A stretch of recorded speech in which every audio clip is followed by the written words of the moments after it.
Dis à Dieu une parole de souffrance. Dis à Dieu de t'accorder un cœur de entendre Dieu ce matin et non écouter l'homme. Prends autorité afin de renverser toute déconnexion et toute distraction. Une seule parole peut changer le cours de ta vie.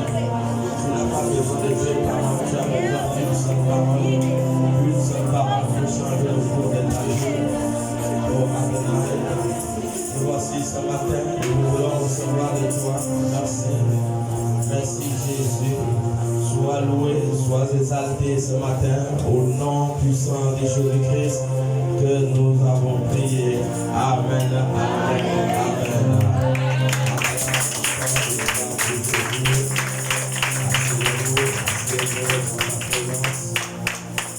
Amen, amen, amen. Vous êtes un peuple merveilleux ce matin. Amen. Alléluia. Tu es un peuple merveilleux ce matin. Amen. Amen, amen. Et Dieu va te bénir ce matin. Tu ne retrouves pas la même personne. Amen. Amen, amen. Amen. Ok.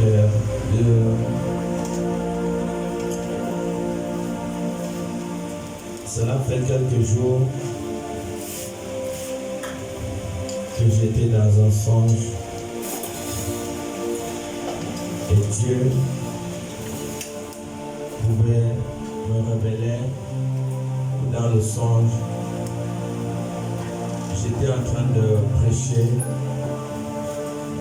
sur l'arrivée de Jésus-Christ. Dans le songe, j'ai prêché sur l'arrivée de Jésus-Christ. Et vous savez, quand des choses comme ça arrivent, cela doit véritablement interpeller notre conscience pour nous amener à comprendre véritablement les temps que nous sommes. Parce que dans la logique, l'heure que nous sommes est l'heure où chacun doit réparer sa vie. Chacun doit réparer sa vie pour ne pas manquer ce grand événement mondial que le monde entier est en train d'attendre, c'est-à-dire l'arrivée de Jésus-Christ. Voilà pourquoi j'ai intitulé le thème de ce matin, le retour éminent de Jésus-Christ. Le retour éminent de Jésus-Christ. C'est le thème de ce matin. Nous devons comprendre des choses. Il y a des choses un peu dans la Bible que si vous ne prêtez pas votre attention, vous allez rater une information. Voilà. Regardez bien, il y a des signes, il y a des similitudes dans les Écritures et des histoires qui se ressemblent dans les Écritures qui nous amènent à comprendre à peu près la période que nous sommes avant l'arrivée de notre Seigneur Jésus-Christ. Je prends un exemple toujours biblique. Si vous regardez bien, les Écritures disent que avant l'arrivée de Jésus-Christ, il y aura 7 anges. Il y aura 7 anges et 7 trompettes. Ces 7 anges vont sonner les 7 trompettes. Et la dernière trompette qui sera sonnée, c'est à partir de là que les mystères de Dieu vont s'accomplir. Si vous regardez bien, le monde va aussi au 7e millénaire. Le monde va au 7e millénaire. Si nous essayons un peu de faire des calculs, vous verrez que de la Genèse à Exode, nous avons 13 générations.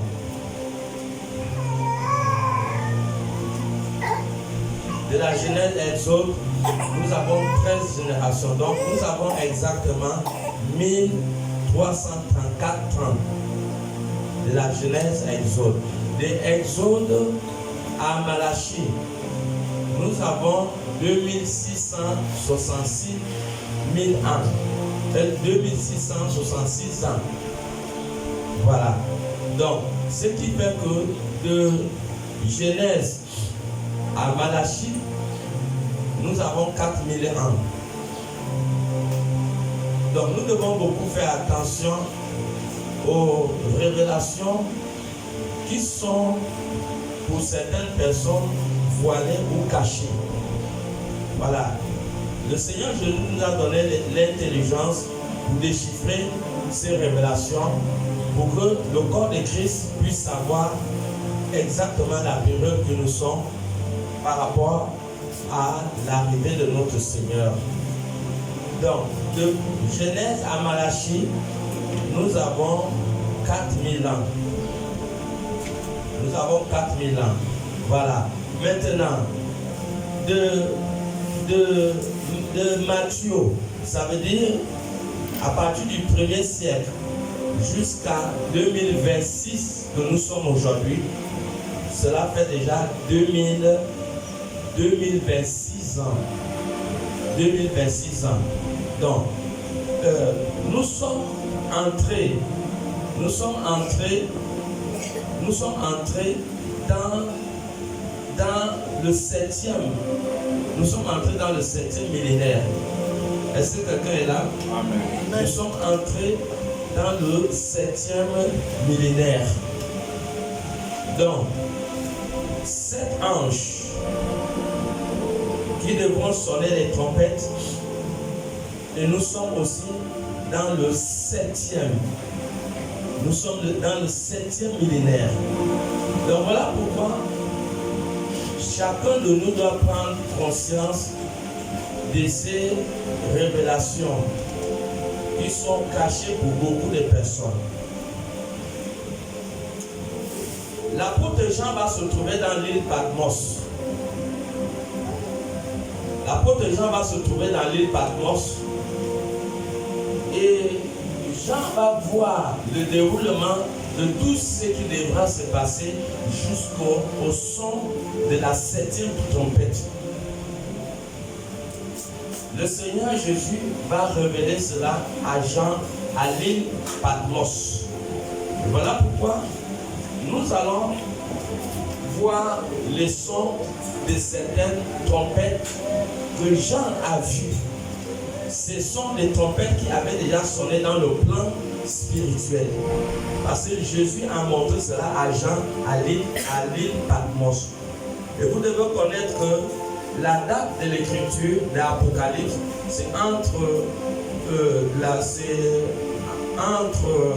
l'an 80 et l'an 96.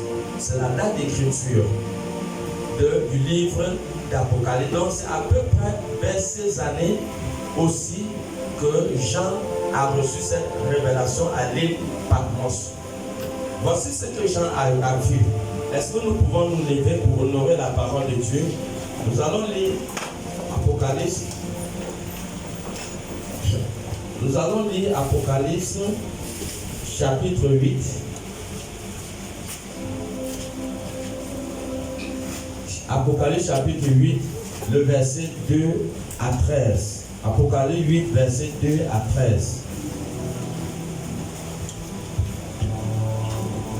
Soyons connectés et vous allez voir ce que Jean, l'apôtre Jean a reçu dans l'esprit.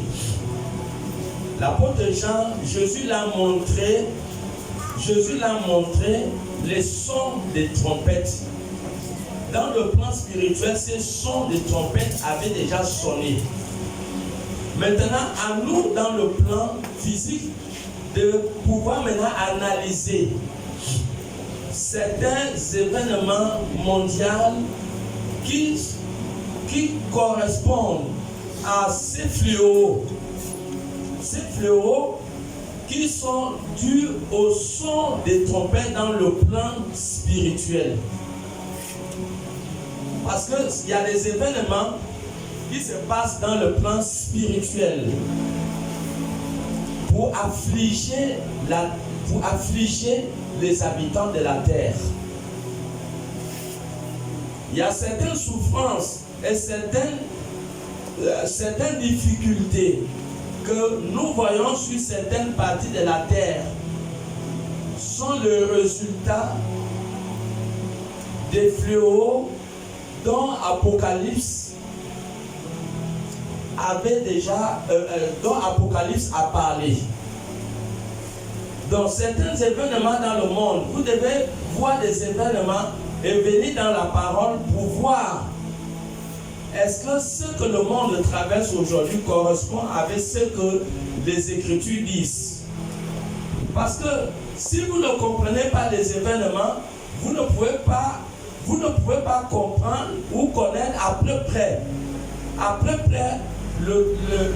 la période de l'avènement de notre Seigneur Jésus.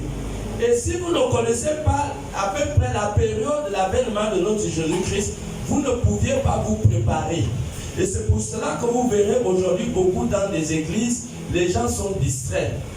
Le chrétien n'a rien à faire sur la terre. Ce que le chrétien a à faire, c'est de se préparer. C'est de se préparer pour ne pas rater ce grand événement mondial que le monde attend aujourd'hui. Personne n'analyse, est-ce que les sons des trompettes ont déjà sonné? Non. Et vous verrez que beaucoup de gens esquivent le livre d'Apocalypse. Pourquoi? Parce que beaucoup aussi ne comprennent pas le livre d'Apocalypse. Parce que pour comprendre le livre d'Apocalypse, il faut beaucoup être dans l'esprit pour comprendre le livre d'Apocalypse. Et nous devons beaucoup être attentifs à ces révélations. Parce que la prise de conscience des révélations va obligatoirement t'amener dans la préparation, à te préparer. S'il y a certaines choses que tu négligeais, s'il y a certaines décisions que tu retardais à prendre par rapport à ta sincérité avec Dieu, obligatoirement tu vas prendre ces décisions. Pourquoi? Parce que tu ne voudras, ou personne ne voudra rater cet événement ou rater l'enlèvement. Donc allons-y dans le livre d'Apocalypse chapitre 8. Apocalypse 8, versets 2 à 13. Et je vis les 7 anges qui se tiennent devant Dieu, et 7 trompettes leur furent données. Et un autre ange vint, et il se tint sur l'autel. Et ayant un ascensoir d'or, on lui donna beaucoup de parfums, afin qu'il les offrît, avec les prières de tous les saints, sur l'autel d'or qui est devant le trône. La fumée des parfums monta, avec les prières des saints, de la main de l'ange devant Dieu. Et l'ange prit l'ascensoir, le remplit du feu de l'autel, et le jeta sur la terre. Et il y eut des voix, des tonnerres, des éclairs et un tremblement de terre. Et les 7 anges qui avaient les 7 trompettes se préparèrent à en sonner.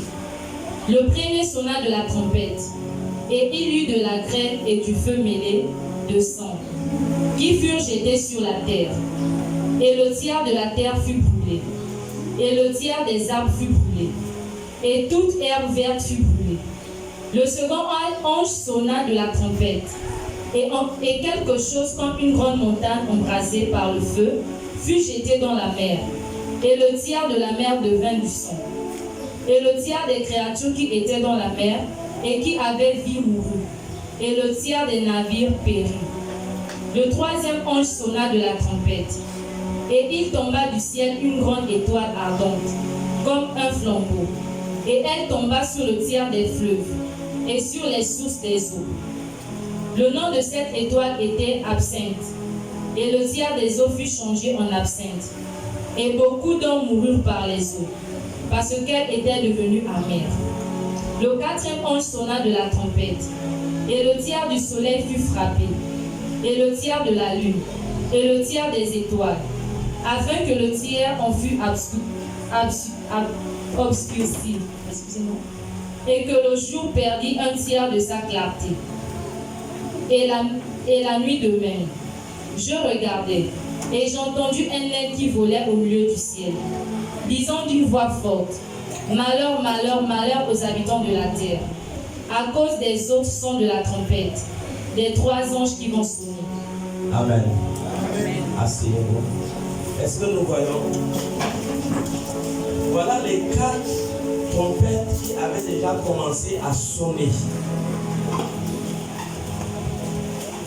Et la terre ne s'est jamais séparée des catastrophes naturelles.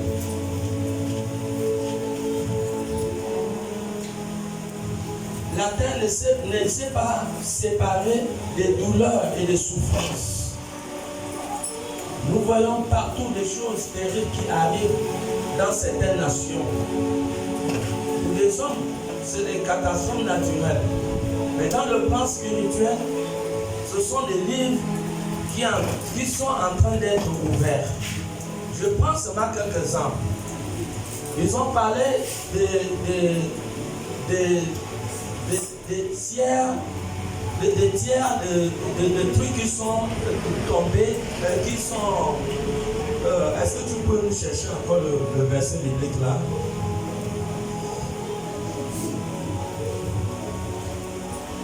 Où on parlait de la mer.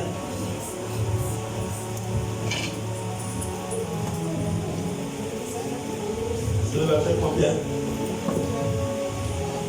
Le second ange sonna de la trompette, et quelque chose comme une grande montagne embrasée par le feu fut jeté dans la mer. Oui. Et le tiers de la mer devint du sang. Continue. Et le tiers des créatures qui étaient dans la mer et qui avaient vie mourut. Et le tiers des navires périt. Vous voyez, le tiers des navires périrent. Je prends simplement cet exemple. Vous connaissez ce lieu dans la mer qu'on appelle le triangle des Bermudes. Le triangle des Bermudes. Vous avez entendu l'histoire du triangle des Bermudes. Quelque chose d'inexplicable que jusqu'aujourd'hui, le monde n'a jamais trouvé la réponse à cette partie de la mer. Cette partie de la mer a avalé des... On ne peut pas compter le nombre de bateaux que la partie de cette mer est arrivée. Et que la partie de cette mer a avalé. Les avions ne traversent pas dans ce lieu. Les navires, le navire coule. Quand les navires arrivent dans ce lieu, les navires coulent. On ne peut pas compter. Les navires sont tellement nombreux que cette place a avalé. Les avions sont tellement nombreux que cette place a avalé. Allez sur Internet, frappez le triangle des Bermudes et vous allez comprendre. On va vous dire les mystères qui n'ont jamais trouvé des réponses dans ce lieu. Voilà, donc il y a plusieurs choses qui se passent sur la terre que les hommes n'arrivent pas à expliquer. Et tout cela, si nous analysons bien ces choses, vous allez comprendre que ce sont des livres. Donc, dans le livre d'Apocalypse, qui sont en train d'être ouverts. Mais le monde est distrait pour ne pas comprendre l'évolution des choses jusqu'à l'avènement de notre Seigneur Jésus-Christ. Le monde est distrait. Et nous ne devons pas être distraits. Pourquoi? Parce que nous devons arriver à analyser les Écritures.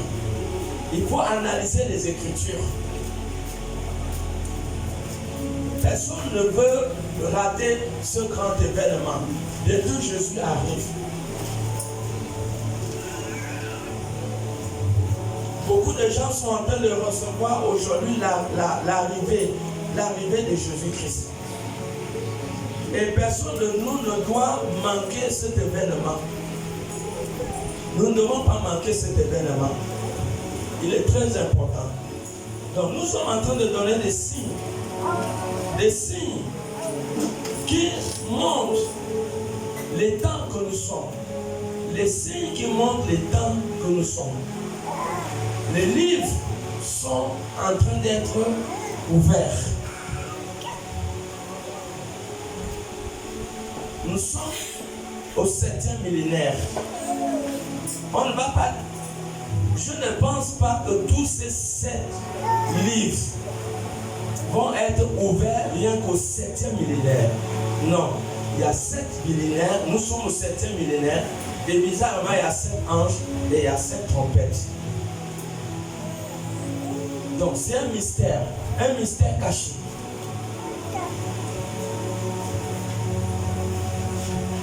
C'est quelque chose à ne pas négliger. Chacun doit être sincère par rapport à sa vie, par rapport à ta relation avec Dieu. Tu dois être sincère. Le but de Jésus, ce n'est pas de perdre les âmes. Et tu ne peux pas être sur le chemin et te perdre. Dieu t'a accordé la grâce de venir à l'église, alors tu dois être parmi ceux dont Jésus viendra pour venir enlever. Je crois que c'est pour cela que le Seigneur me montre dans le songe où je suis en train de prêcher l'arrivée de Jésus-Christ. Pourquoi le Seigneur me montre que je suis en train de prêcher son arrivée?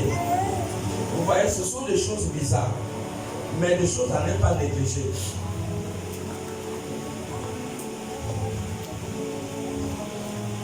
Nous avons lu l'ouverture des 4 sceaux.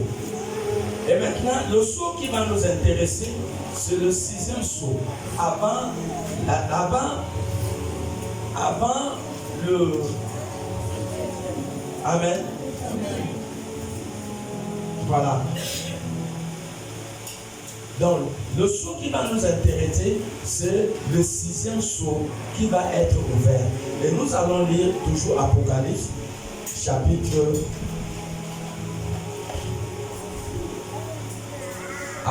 chapitre 9, le verset 13 à 21.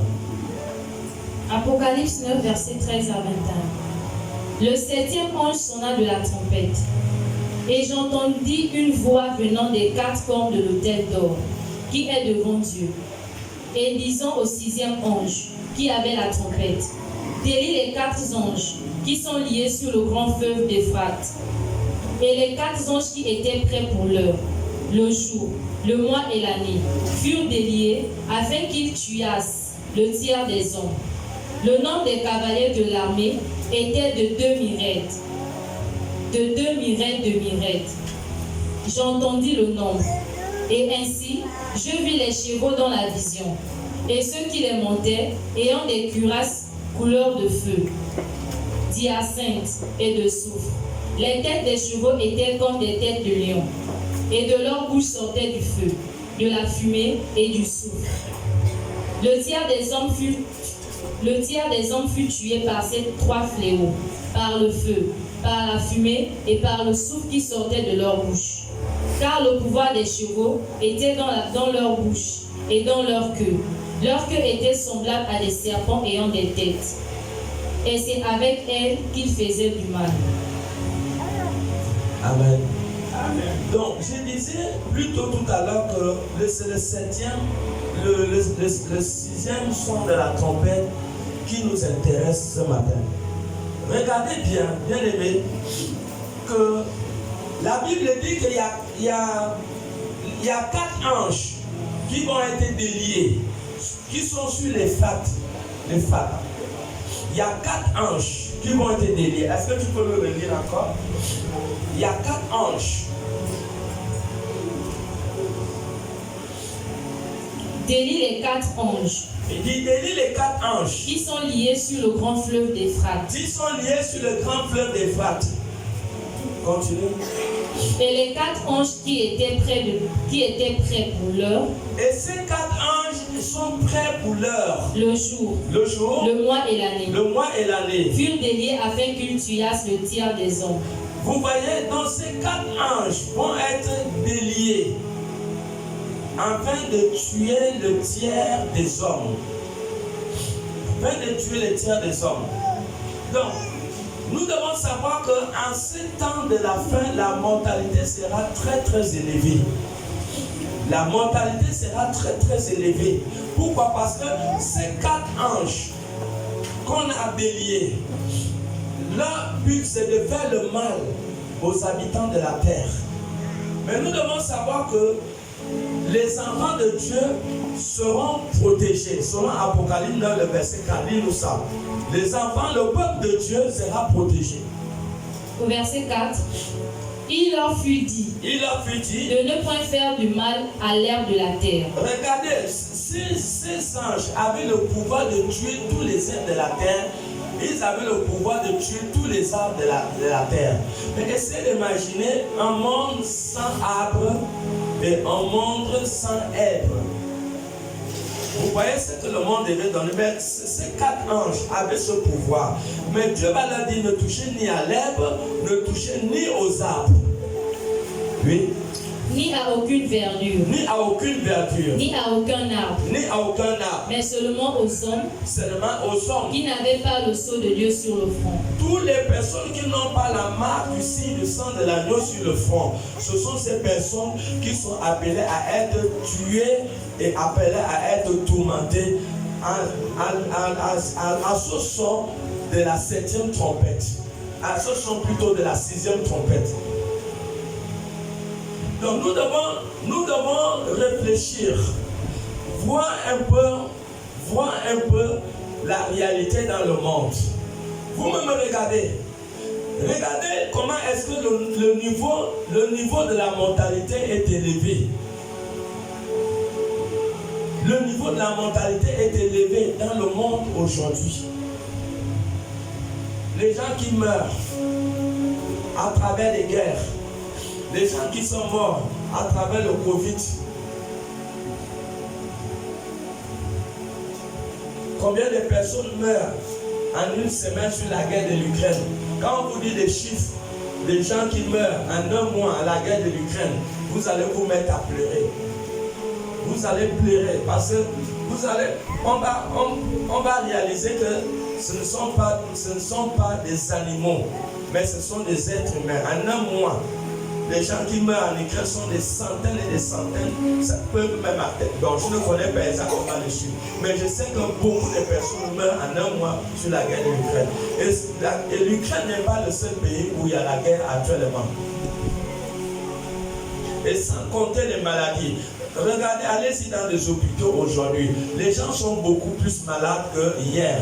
Allez-y à la pharmacie des forestiers. Vous allez voir, il n'y a pas... Les gens sont pleins dedans. Les gens sont malades. Allez-y dans les pompes funèbres. Des fois, une famille amène leur cadavre, il n'y a pas de place. On va vous dire, allez-y ailleurs. Pourquoi? Pourquoi le niveau de la mortalité est élevé? Pourquoi les choses sont devenues bizarres dans le monde? Vous voyez, vers les années 1980, c'était vraiment difficile qu'on entend parler vraiment d'un deuil dans une famille. Mais aujourd'hui, vous allez entendre, vous ne pouvez pas faire une semaine sans entendre que quelqu'un est mort quelque part. Mais est-ce que nous analysons vraiment ces signes? Est-ce que nous essayons de comprendre à quoi cela est dû? Est-ce que nous analysons un peu les sons des trompettes dans la Bible? Il y a d'abord 4 sons de trompettes qui ont été sonnés et la Bible a dit malheur à la terre, malheur à la mer, aux autres trompettes qui devront sonner. Donc ça veut dire les 3 autres trompettes. Et nous sommes à la 6e trompette où les Écritures disent que le tiers de la terre, si je ne me trompe pas, c'est ça, non? Le tiers des hommes vont être tués. Le tiers des hommes vont être tués. Ce n'est pas la blague. Vous voyez le privilège que l'Église a. Il y a 4 anges sur le fleuve d'Ephrata. Et ces 4 anges, ce sont des anges puissants qui peuvent détruire toute la planète Terre. Ils peuvent tuer tous les hommes qui sont sur la planète Terre. Mais Dieu les a dit, vous tuez, ça veut dire qu'ils sont ordonnés pour tuer les tiers des gens. Et quelle catégorie de personnes qui doivent être tuées? Des personnes qui n'ont pas le sceau de Dieu sur leur front. Donc, c'est le moment où il faut être marqué du sceau de Dieu. Le sceau de Dieu aujourd'hui, c'est quoi? C'est prendre conscience de Dieu en acceptant Jésus-Christ dans ta vie comme Seigneur et Sauveur. Bon, pour ceux qui prennent cela de la blague, ça leur regarde. Nous savons que nous sommes de Dieu et nous sommes attachés à la révélation biblique. Voilà, nous sommes attachés à la révélation biblique et nous essayons d'analyser les révélations qui ont été faites. Qui ont été faites par le Seigneur Jésus-Christ. Nous les analysons. Aujourd'hui, le monde s'en fout. L'Église a un privilège.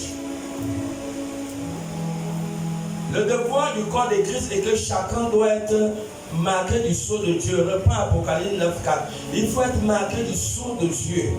Ce n'est pas la blague. Voilà, quand tu manges là, ce n'est pas moi qui mets la cuillère dans ta bouche. Voilà. Donc, tu veux nourrir ton ventre, tu dois toi-même donner ta prière. Donc, le salut est personnel. Nous faisons notre part et chacun doit accomplir sa part. Voilà. Les Écritures nous disent que seules les catégories de personnes qui ne vont pas expérimenter la mort en ces derniers temps, parce que les 4 anges, qui sait si le son de la 6e trompette a déjà sonné? Mais nous voyons la mortalité est élevée aujourd'hui sur la terre. Nous voyons les mêmes signes qui se sont passés en Égypte. Et nous voyons qu'avant que l'Israël sorte de la servitude, le dernier fléau, il y avait des fléaux en Égypte, je crois, si je me trompe, il y a eu 10 fléaux en Égypte qui a frappé les Égyptiens. Mais le dernier fléau qui a frappé les Égyptiens, ce dernier fléau que Pharaon n'a pas résisté, c'est la mort. L'an de la mort est passé dans toute l'Égypte.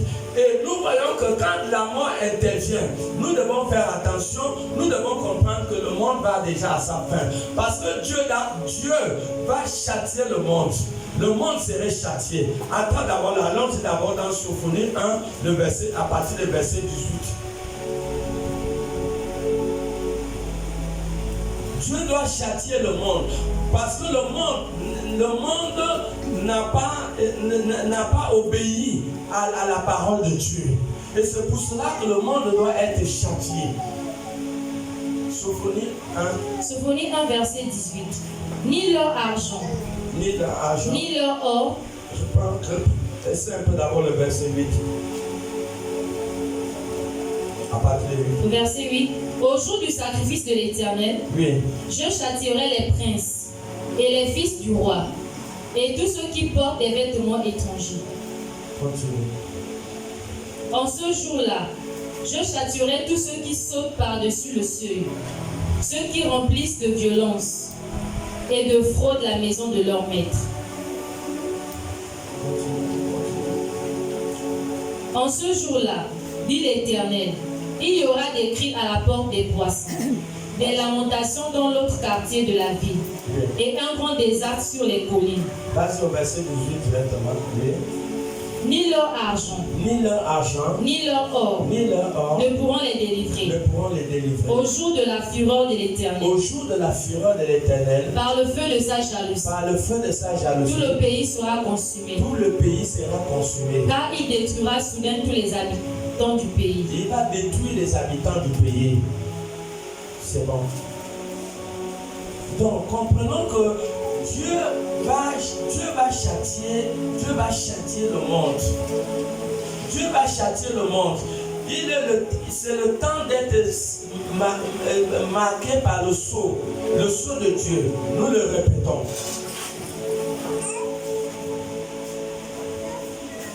C'est le temps où il faut être marqué par le sceau de Dieu. Mais regardez bien.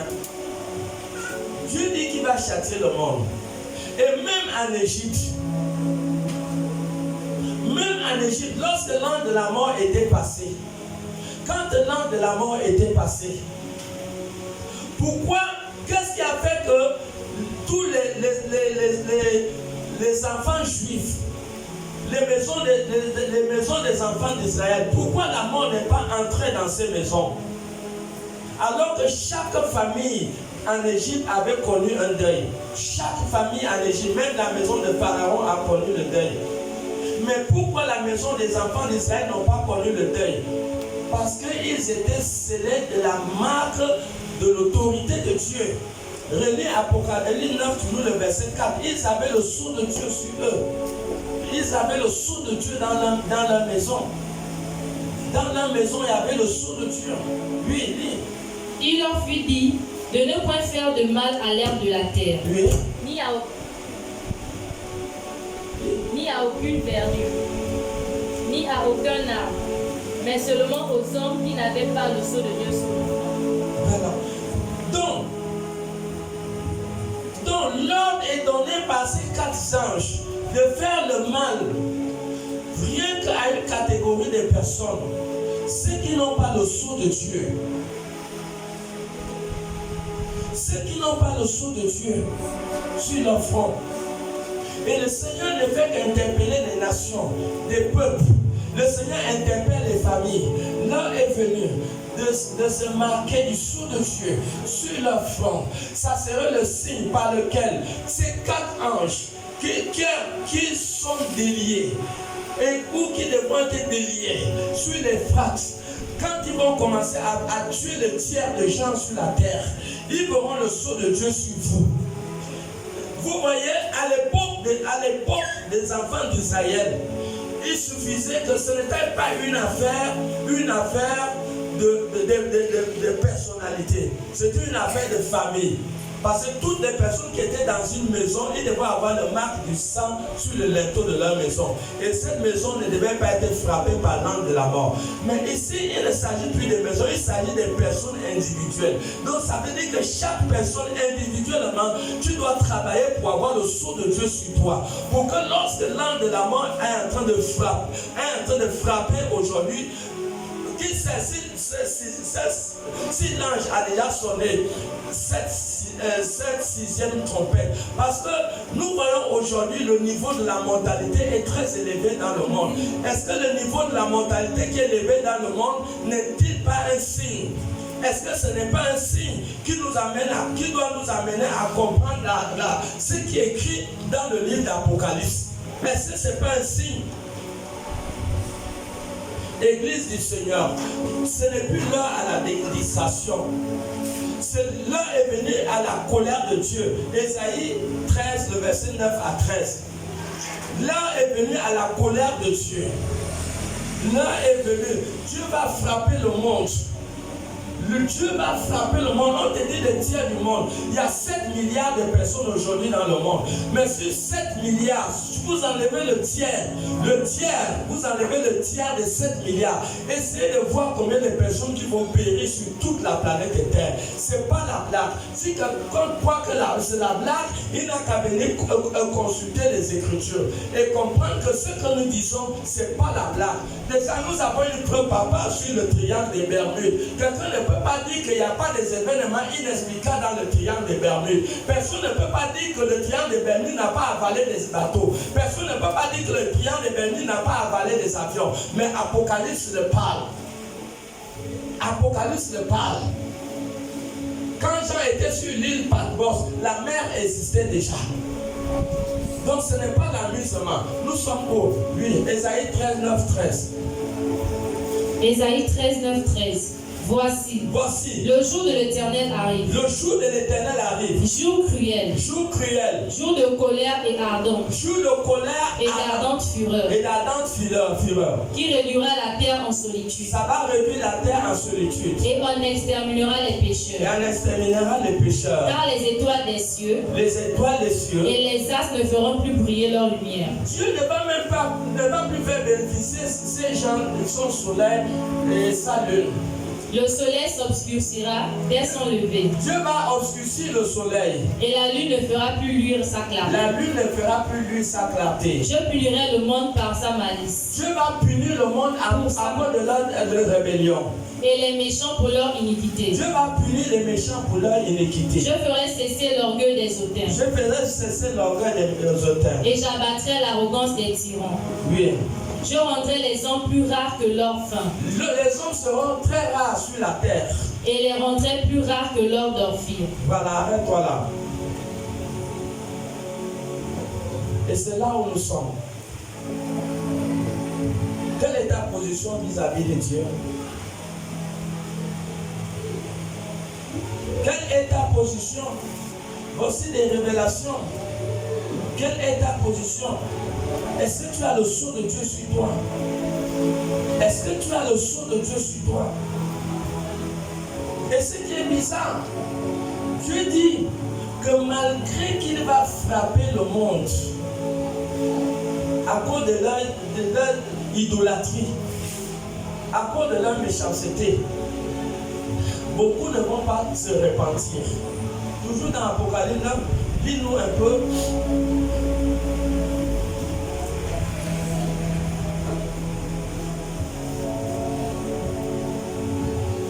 Oui, lis-nous un peu à partir du verset 18 même.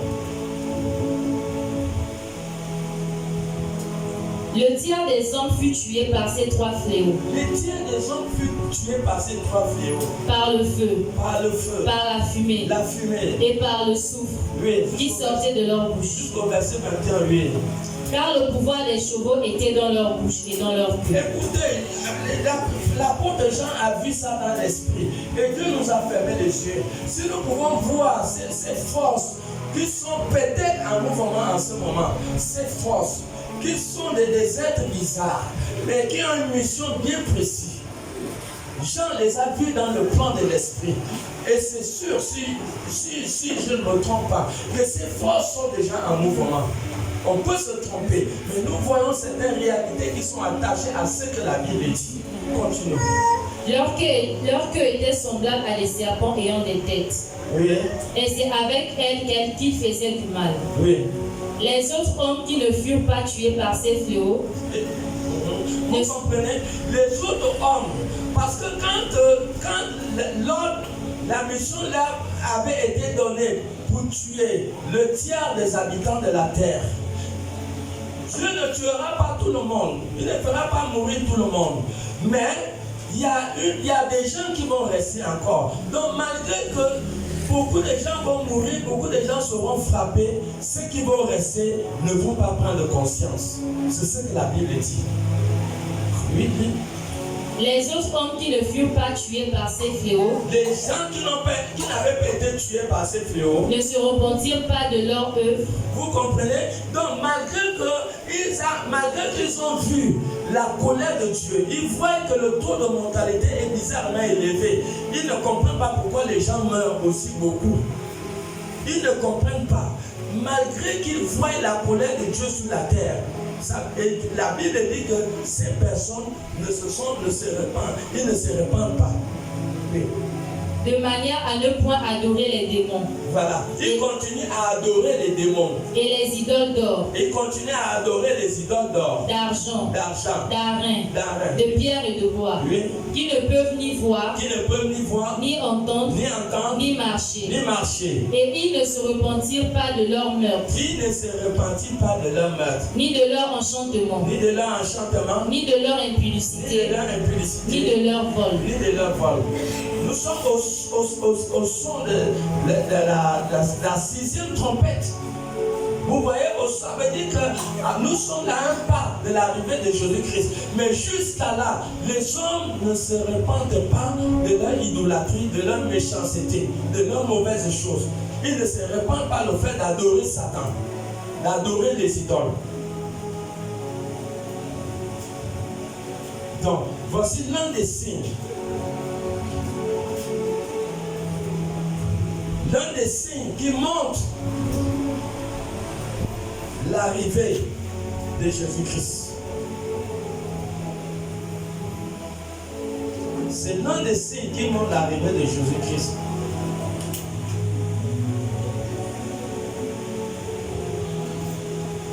Le deuxième signe qui montre l'arrivée de Jésus-Christ, les Écritures disent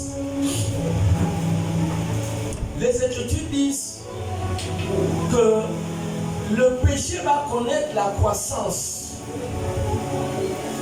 Donc quand vous verrez le péché être haussé, quand nous verrons le péché être haussé, quand nous verrons le péché s'augmenter, alors nous devons connaître que le monde va à sa fin. À cause du péché qui va être élevé, l'amour de beaucoup de personnes va refroidir. Matthieu 24, le verset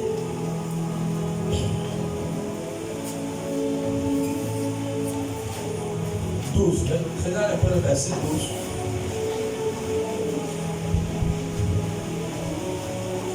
Matthieu 24 au verset 12. Et parce que l'unité se sera accrue, parce que le péché va connaître la croissance, la charité du plus grand nombre se refroidira. L'amour que les gens auront pour Dieu va se refroidir. Ça veut dire la foi de beaucoup de gens va s'éteindre. La foi de beaucoup de gens va s'éteindre. Et c'est ce que nous voyons aujourd'hui. Vous voyez, beaucoup de personnes sont aujourd'hui assis dans leur maison. C'est un signe. L'un des signes qui montre l'avènement du Seigneur Jésus-Christ. Le mal va connaître la croissance. Le mal va connaître la croissance. Et quand nous voyons ces choses, nous ne devons pas voir cela comme un spectacle, mais nous devons voir cela comme un signe. Un signe qui doit nous amener à nous préparer. Nous devons nous préparer. Parce que ce sont des signes qui montrent que le Seigneur Jésus-Christ arrive. C'est pas le moment de blaguer. 2 Timothée 3, le verset 13. Pendant ce temps-là, les gens vont faire le mal. Les gens seront dans le mal. Je crois que ces derniers temps, il y a une vidéo qui passe à Internet où ils sont en train de découper quelqu'un. Ils sont en train de partager, d'épaisser quelqu'un et chacun est en train de prendre sa part pour aller préparer.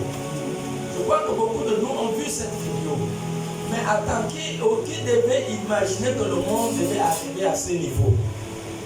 N'est-ce pas, ce sont des choses qui ont fait que la colère de Dieu éclate à Sodome et Gomorrhe. Pourquoi vous voulez que Dieu continue à laisser que ce monde continue? Quand il en arrive au niveau comme couponnet humain, chacun vient avec la feuille de banane. Et comment, la même manière quand on dépêche le cochon au village, non? Chacun vient avec les feuilles et prend sa part. Même à vous avez su, je ne sais pas si vous avez su. Vous voyez? Mais dites-moi un peu, quand le mal arrive à ce niveau, le mal d'aujourd'hui a dépassé la sodomie qu'il y avait à Sodome et Gomorrhe. Mais à cause des mauvaises actions qui s'est passées à Sodome et Gomorrhe, Dieu a pris la décision de construire ces villes. Mais essayez d'imaginer actuellement combien de fois la colère de Dieu est élevée. On va enlever un enfant pour aller dépecer ça. Pourquoi? Parce que les gens veulent avoir le pouvoir. Pourquoi? À cause des rites. On va dépecer les enfants, on va faire des crimes rituels. On va dépecer les parties intimes. Mais dites-moi un peu, quand Dieu voit ces choses dans le ciel, pourquoi cette terre va continuer à exister avec de telles actions? L'Église du Seigneur ne peut pas-il comprendre que nous sommes à la fin où Dieu, ce qui retarde maintenant Dieu, ce sont les dernières personnes qui doivent entrer dans la bergerie. Ce sont les dernières personnes qui doivent entrer dans la bergerie. Bien aimé, ce sont des signes. Le mal, 2 Timothée 3, le verset 13, le mal dépasse tout entendement humain.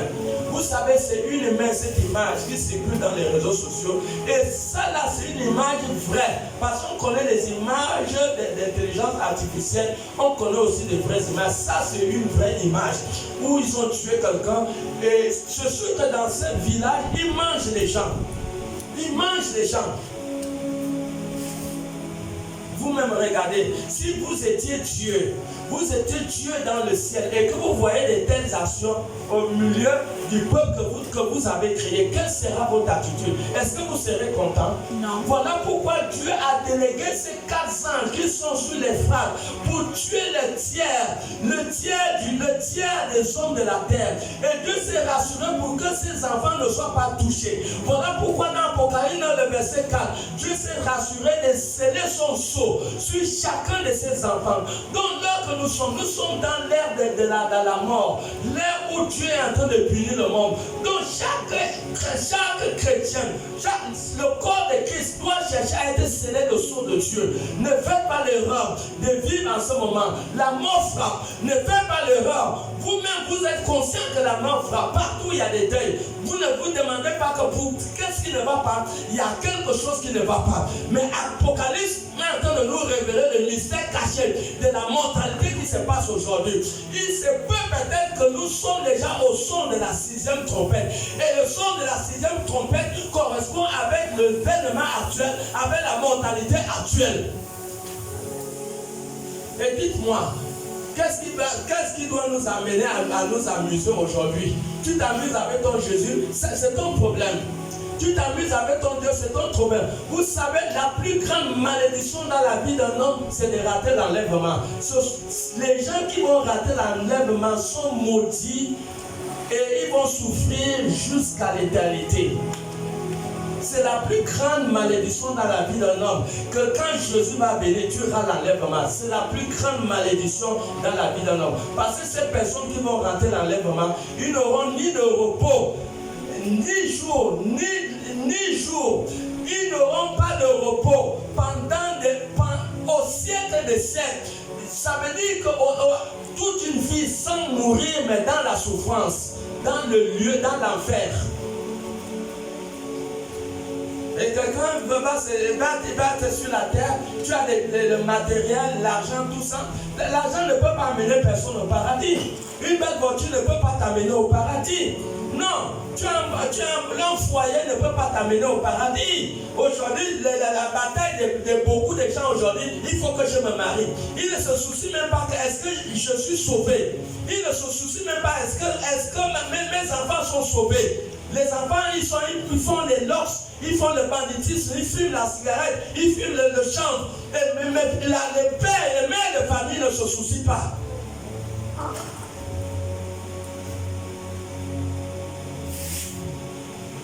Alors, qu'est-ce qu'on fait?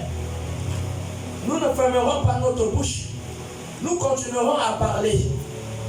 2 Timothée 3, le verset 13. Mais les hommes méchants et imposteurs avanceront toujours. Ils vont toujours avancer, les crimes rituels. Ça veut dire que la Bible dit qu'ils vont toujours avancer dans le mal. Rien ne peut les arrêter. Oui. Avanceront toujours plus dans le mal. Ils vont toujours avancer dans le mal. C'est ce qu'Apocalypse 2 Timothée 3, le verset 13 dit. Il dit les méchants vont toujours avancer dans le mal. Tu dois te rassurer que ton enfant bénéficie de la sécurité. Ton enfant n'est pas une viande pour être découpée. Il doit être scellé du sceau. Il faut apprendre les enfants la crainte de Dieu. Apprendre les enfants à la crainte de Dieu. Apprendre les enfants à ne pas poser de mauvaises actions pour qu'ils soient scellés du sceau. Combien aujourd'hui les pères sont en train d'enterrer des enfants? J'étais à Mouela. Un jour, je me suis retrouvé face à un fils de deuil, un jeune. Et mon esprit était attristé. Et je me suis toujours posé cette question. Pourquoi aujourd'hui les parents vont enterrer des enfants? Il est inadmissible. Ça ne se faisait pas à l'époque des patriarches. Ce sont des pères qui ont enterré des enfants. Ce sont des enfants plutôt qui ont enterré des pères. Voilà, c'est Isaac qui a enterré Abraham. Voilà, c'est Jacob qui a enterré son père. Et c'est comme ça là que ça a été pendant la période des patriarches. Mais aujourd'hui, ce n'est pas ça. Un père, un maman peut enterrer tous ses enfants. Est-ce que ça c'est normal? Nous avons un frère qui priait ici là. Ils sont sortis, je ne veux pas dire son nom. Ils sont sortis 16. Ils sont sortis 16 dans le ventre de leur mère. 16. Le frère habite en bas là. 16. Mais combien dit 12 ont été enterrés, 12 sont morts. Ils sont restés 4. Ils sont restés 4. La maman elle-même, elle est morte. Expliquez-moi ce phénomène. Comment un père et une mère vont enterrer jusqu'à 16, jusqu'à 12 de leurs enfants. Une maman qui a vu la grande enfanter jusqu'à 16 enfants. Maintenant tu vas enterrer 12 de tes enfants. Mais quelle était la vie de cette maman? Elle dansait les pratiques occultes. Les pratiques occultes. Elle était dans les initiations, dans les biri, les boutis et toutes ces pratiques sataniques. Vous voyez? Voilà, c'est ce qui était dans sa vie. Mais elle enterrait les enfants, elle ne se pose même pas la question que pourquoi les enfants meurent.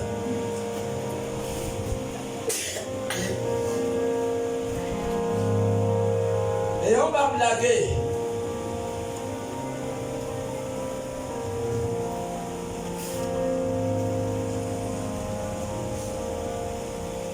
Thessaloniciens 1, 7, 9.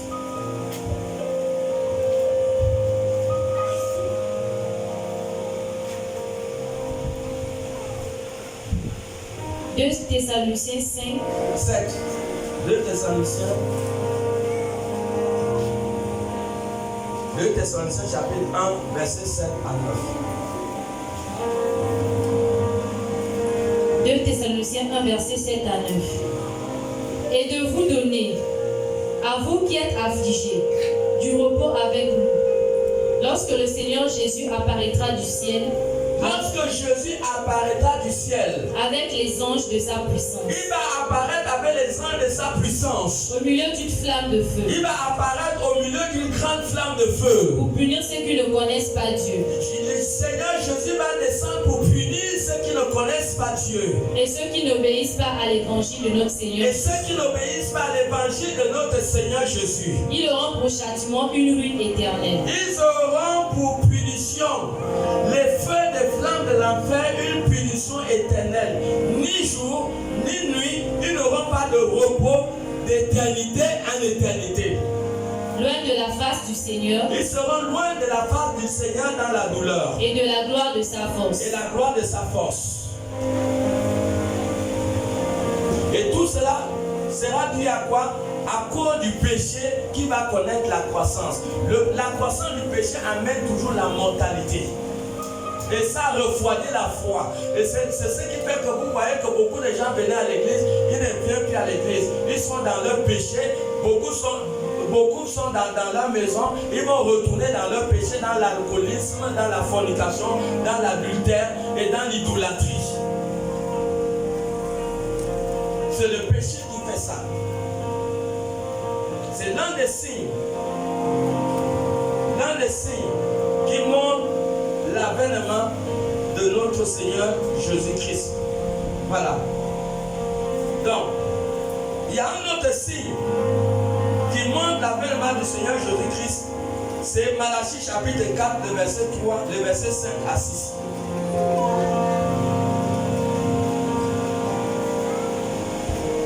Malachie 4, verset 5 à 6. Souvenez-vous de la loi de Moïse. Non, Malachie 5, verset 4. Non, Malachie 4. Le dernier chapitre, c'est 4, non? 4, 5, 6. Voici, je vous enverrai Élie, Je vous enverrai Élie, le prophète, avant que le jour de l'Éternel arrive. avant que le jour de l'Éternel arrive. Ce grand jour est redoutable. Ce grand jour est redoutable. Il ramènera le cœur des pères à leurs enfants, Oui. et le cœur des enfants à leurs pères, de peur que je ne vienne frapper le pays d'interdit. Malachie a eu la révélation en 360 avant Jésus-Christ. 360 ans avant Jésus-Christ. Donc avant que Jésus-Christ n'arrive, il y a eu 360 ans. Il y a eu 360 ans. Donc Malachie va donner la révélation 360 ans après Jésus-Christ est né. Est-ce que quelqu'un comprend? Amen. Donc, quand Malachie a donné la révélation, Malachie a dit que avant le jour de l'Éternel, Malachie a dit que Dieu va envoyer Élie. Malachie a dit que Dieu va envoyer Élie. Maintenant, c'est toi et moi. Nous devons toujours être en train d'analyser les Écritures pour chercher à connaître est-ce que Élie est venu. Est-ce que Élie est venu? Et nous allons toujours examiner les Écritures pour savoir si Élie est venu. Et si Élie est venu, c'est qui était incarné avec l'esprit d'Élie? Matthieu 11, 13 à 14.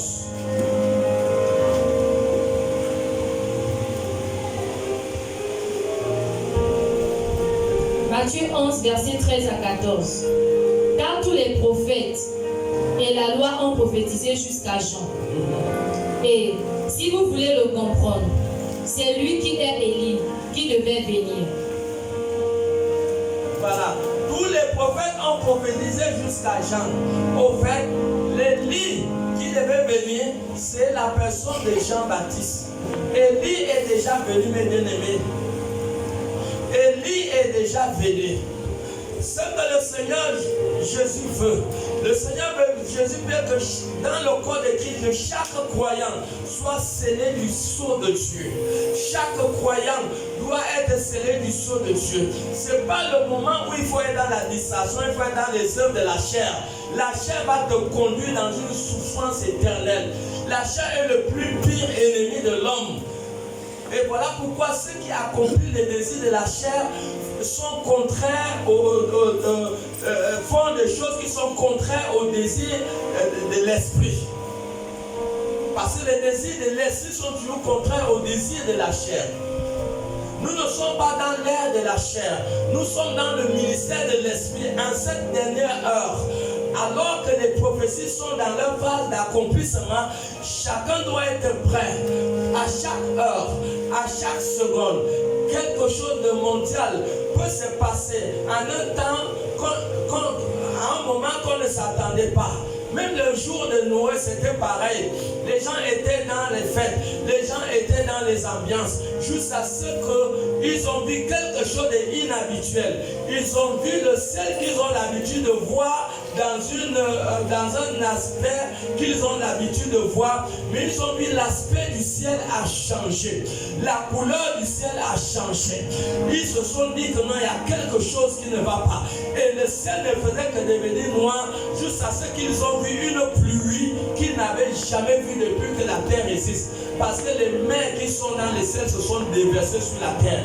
Jusqu'à ce que l'eau avait dépassé la plus haute montagne du monde. Tous ceux qui avaient souffle de vie a péri, sauf 8 personnes qui ont été sauvées. 8 personnes. Et les Écritures disent que la même chose qui s'est passée à l'époque de Noé va se passer à notre époque. Et nous voyons aujourd'hui, beaucoup de gens sont distraits. Ils sont dans les ambiances, ils sont dans les copines.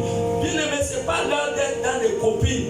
Parce que si le Seigneur arrive, il te trouve, tu as des relations avec un homme, une femme sans le mariage, tu perds ton voyage céleste. Tu perds ton voyage céleste.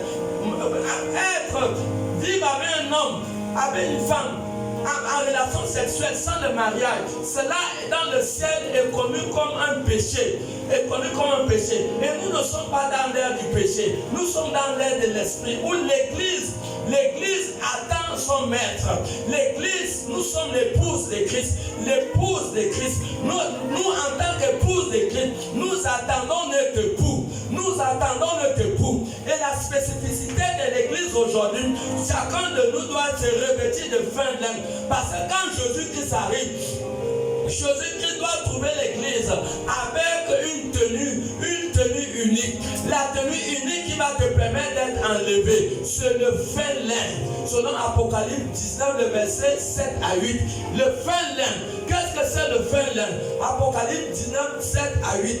Qu'est-ce que c'est le fin lin? Si tu n'as pas le fin lin, lorsque le ciel va s'ouvrir, alors que le mystère alors que le 7e ange sonnera la 7e trompette, la Bible dit que le mystère de Dieu va s'accomplir. Alors, nous verrons Jésus, le ciel s'ouvrir. Jésus venu dans le ciel avec une force terrible, avec des anges. Les anges aussi seront en même couleur, avec le corps de Christ. Les anges seront blancs et l'Église aura le fin lin aussi. Donc Jésus aura la couleur du sang. Il aura la couleur de sang sur lui. Et c'est avec cette image qu'il viendra au milieu d'une puissance terrible. Et c'est comme ça que ça va se passer. Nous sommes où? Apocalypse 19, versets 7 à 8. Réjouissons-nous. Réjouissons-nous. Et soyons dans l'allégresse. Soyons dans l'allégresse. Et donnons-lui gloire. Donnons-lui gloire. Car les noces de l'agneau sont venues. Les noces de l'agneau sont venues. Et son épouse s'est préparée. Son épouse que l'Église s'est préparée. Il lui a été donné de se revêtir d'un fin lin. Il lui a été donné de se revêtir d'un fin lin. Éclatant. Éclatant. Pur. Car le fin lin, ce sont les œuvres justes des saints. Nous ne sommes pas dans l'ère du péché. Nous sommes dans l'ère des œuvres justes. Parce que les œuvres justes, c'est ce qui te donne un habit que les yeux physiques ne peuvent pas voir. Cela est perceptible par les anges dans le ciel. Le monde spirituel de Dieu connaît ceux qui sont habillés par le fin lin. Nous sommes dans l'ère du fin lin. Nous attendons le debout. Tu ne peux pas être enlevé si tu n'as pas le fin lin. Les Écritures nous amènent à comprendre que le fin lin, c'est quoi? Le fin lin, ce sont des œuvres justes. N'aide pas Dieu par tes actions. Toute action que les hommes posent sur la terre énerve Dieu. Et cela constitue un danger mortel. Et les vies de ces personnes sont exposées. Ils peuvent tomber. Ils peuvent mourir à n'importe quel moment. Parce que les 4 ans qui étaient sur le fleuve d'Ephrata ont été déliés. Et ils ont un ordre de mission. C'est de tuer le tiers des habitants de la terre. Et si tu n'es pas scellé de la marque de Dieu, tu peux être parmi ceux qui sont dans le programme de Dieu. Et c'est ça. Là, on n'est plus à la blague. On ne paye pas le salut. Ça ne se vend pas. Je prie de la prise de conscience. Prendre conscience que je pose des mauvaises actions. Et j'arrête. Je commence à marcher avec le Seigneur Jésus-Christ. C'est ça. Jésus va dire dans Matthieu 16, verset 6, à quoi sert-il à un homme de gagner le monde si tu perds son âme? Ça sert à quoi? Tu vas rater le bonheur dans l'éternité avec le Seigneur? Ne sais-tu pas que la vie commence après la mort vers une éternité? Ça commence après la mort vers une éternité. Alors voilà le signe. Malachie, Élie est déjà venu. Élie était Jean-Baptiste. C'était Jean-Baptiste. Jean-Baptiste a fini sa mission. Regardez. 360 ans avant l'arrivée de Jésus-Christ. Plus 2026 ans. Ça fait combien? Ça fait 2386 ans. 2386 ans depuis que la prophétie de Malachie a été donnée jusqu'à le jour que nous sommes. Ça fait 2388 ans. 2386 ans plus tôt. Depuis que Malachie a donné sa prophétie. Mais vous-même, 2386 ans se sont écoulés. Mais ne voyez-vous pas qu'il y a eu, Dieu a fait ce qu'on appelle les prolongations, comme il est miséricordieux, pour que les dernières personnes puissent entrer dans la bergerie pour ne pas perdre leur vie.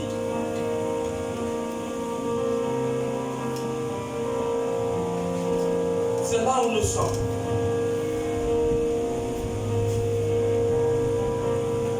Et nous allons donner le dernier signe. Le dernier signe qui va être donné est très dangereux. C'est très dangereux. Beaucoup de gens ont oublié ce signe. Beaucoup de gens ont oublié ce signe.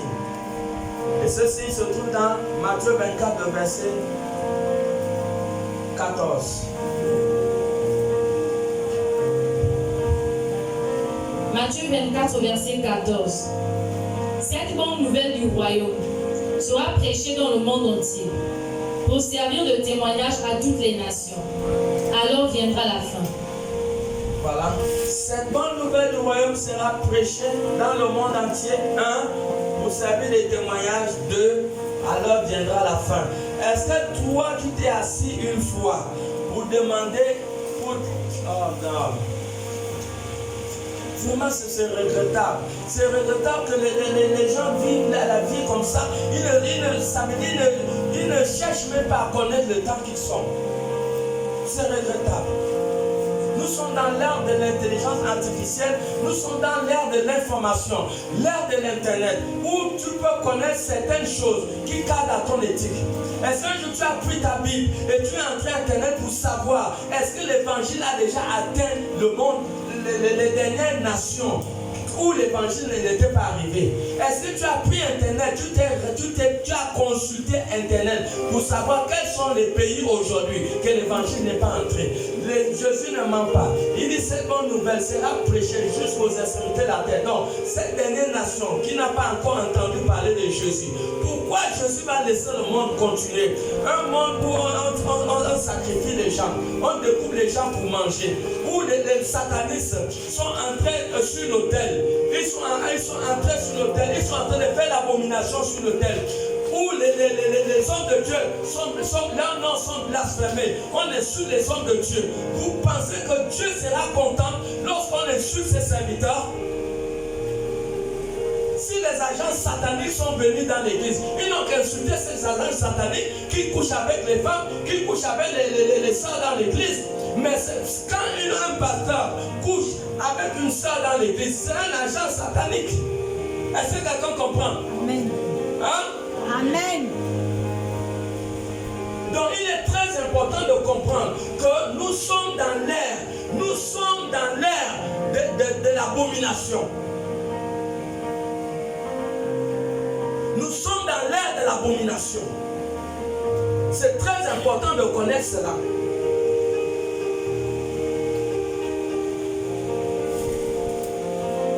Donc, il y a des agents sataniques que le diable a déjà envoyés sur l'autel.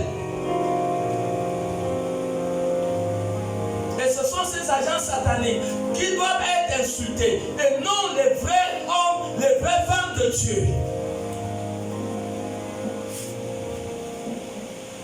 Et vous pensez que Dieu serait content dans le ciel pendant qu'on est en train d'insulter ses serviteurs? Non. Si la parole de Dieu a atteint les extrémités de la terre, Dieu va mettre fin au système des choses dans le monde. Je ne vois pas quelle est la raison pour laquelle Dieu va laisser le monde continuer à exister. Je ne vois pas.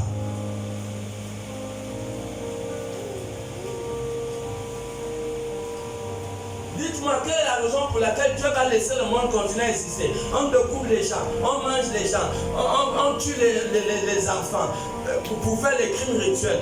Partout dans le monde, les enlèvements, les choses bizarres, les guerres, qui tuent les innocents. Dites-moi, quelle est la raison pour laquelle Dieu va continuer à laisser ce monde subsister? Quand la bonne nouvelle du royaume sera prêchée jusqu'aux extrémités de la terre, la Bible dit, alors viendra la fin. Donc toi et moi, prends ta Bible et entre dans l'information à Internet pour savoir est-ce que la parole est déjà arrivée dans toutes les nations sur la terre. Si l'Internet te dit que même les pays en Arabie Saoudite, c'est à certains pays où il n'y a pas vraiment d'église, mais il y a des gens qui prient en cachette. Si on te dit qu'en Corée du Nord, il y a déjà l'église là-bas, fais attention. Si on te dit que c'est un pays le plus reculé, l'évangile est déjà arrivé, fais attention. Ça veut dire que Jésus-Christ arrive. Quelqu'un comprend? Amen. Ça veut dire que Jésus-Christ arrive. Voilà alors le message de l'œuvre. Donc personne ne doit être distrait. Ne sois pas distrait. Tu es distrait, tu vas te perdre. Tu es distrait, tu peux laisser ta vie. Parce que la puissance de la mort, ces anges sont en train de massacrer. Ils ont pour ordre de tuer le tiers des habitants de la terre. Amen, amen. Amen. Acclamons pour Jésus.